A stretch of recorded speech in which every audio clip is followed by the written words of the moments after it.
Well, some have said that creativity is in the eye of the beholder, but we can all agree that this aspect is crucial for any advertising campaign. Group CEO of Ornico, Oresti Patrcios, is back in Brand Central to unpack the issue of creativity in the ads. Welcome, Oresti. Thank you very much. And Virginia, you're still here with us. Yes, thank you. Yeah. So, Oresti, I'm going to start with you. Do you think that creativity is in the eye of the beholder? Because beauty definitely is. Absolutely. I mean, if you look at Carl Jung, actually says there's no rational formulation for creativity at the end of the day. So, yeah, there's no doubt that it is in the eye of the beholder. Yeah. What benchmark should one use to say, well, this was really creative and that wasn't? Oh, hell, I think everybody has a different idea of what's creative. And I think that you can't have any set measure. I think it depends on the person. And creativity is in the eye of the beholder. Yeah. So if it's creative to me, it's not necessarily creative to you. But I do think that there are some rules that one has to live by. But that, I think, a creative person is probably better at answering. But if that's true, then it's quite difficult for an agency, to create something that's going to appeal to everybody. Yeah, and I think Marketing Science Journal actually did a fantastic research document on creativity, and when we analyze the creativity side of ads, we kind of look at that, and it's number one is divergence. How much divergence is there in that ad? Kind of creates a bit of creativity, but you can't have divergence just for divergence sake. So how much relevance is involved in that too? So the two factors are actually very, very important. So there's divergence and relevancy, which kind of make up that creativity. Yeah. Earlier we're talking with Stuart, and Stuart is talking about all the big companies like Coca-Cola, Unilever, and of course they've got such a huge clientele, plus anything's going to go with them. So how do small companies that come into the markets make sure that they're creative, plus that their marketing strategy actually works? Well, it's without hijacking somebody else's idea. Yeah, well, that's the big thing. But at the end of the day, it's all about the idea. That it has to start with an idea. But you can do so much with a small budget as well. You don't have to have massive amounts of money.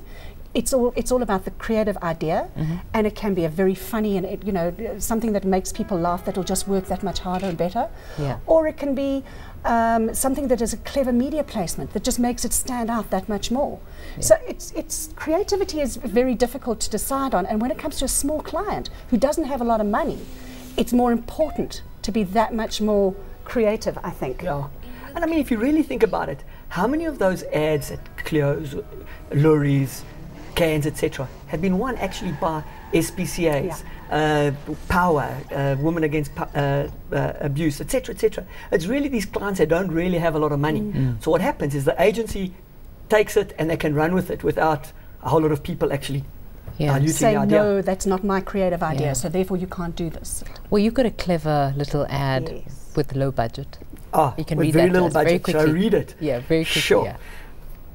It was in the newspaper. Single black female seeks male companion. Authenticity unimportant. I'm a very good girl who loves to play.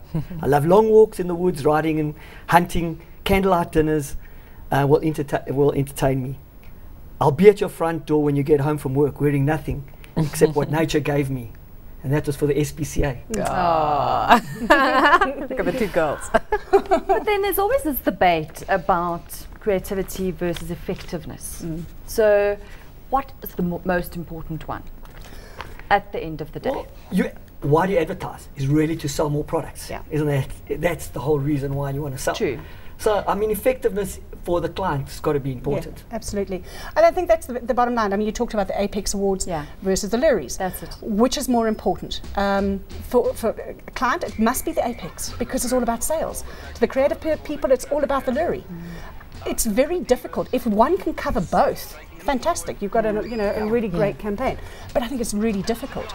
Creativity, if you look at something like a retail ad, how creative is that? But it's effective. That's effective. But how do you know something's effective? If creativity is in the eye of the beholder, how do you know that's effective, and who's it effective for? Well, I think the issue is really, it's got to stand out in the crowd.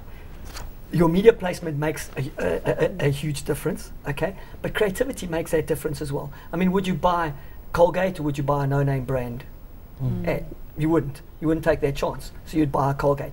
Now you've got to make a decision between Colgate or Aquafresh, and there's so many ways of making that decision. And creativity is probably one of those decisions to make that stand out in the crowd. Right. Brand investments are really important too. I mean, when companies have spent millions and millions of rand over years investing in their brands, I mean, there's a certain amount of credibility that is built into that Sure. brand. So that will always stand as part of the reason you can influence somebody to buy. Especially the big brands. Yeah. Especially. Oresti, why is it that we can recall some ads and some not? I mean, there's ads from the 80s that we can still recall. Was there less clutter in the 80s, maybe? Well, there's no doubt that there's less clutter, Definitely. but also, I mean, there were some really creative ads. I mean, South Africa was rocking during that time. They were winning so many awards worldwide. Weren't we in the top 3, you know, in the world? Yeah, South Africa was part of the top 3 in yeah. terms of creativity That's in the world. correct. And that was fantastic. Yeah. But yeah, the issue is now people have got to just think broader. There's number one, there's so many different mediums to actually advertise in. So yeah, so that's kind of makes it a lot more difficult. And come back to clutter. I mean, you'd look at ad breaks. I mean, you get 12 ads in a break sometimes. I mean, how do you stand out from that? Yeah. You've got to make sure that you are that much better than your competitor or the next ad. Yeah. And I think humour plays I was a going to say huge humour, role. or you pull at somebody's heartstrings. Yeah. Oh, That always everything. works. The Dogs, FCC children, thing, and yeah. yeah, Yeah. absolutely. But I think also, if you stand out in the crowd and you do have a very clever ad, it gives you so much more exposure at the end of the day. I mean, we were talking about Nando's the last time. I mean, that Nando's ad, a lot of those Nando's ads are fantastic, and it gives them so much more exposure Right. in the media. There's people, word of mouth, etc., etc., etc. So creative ads work.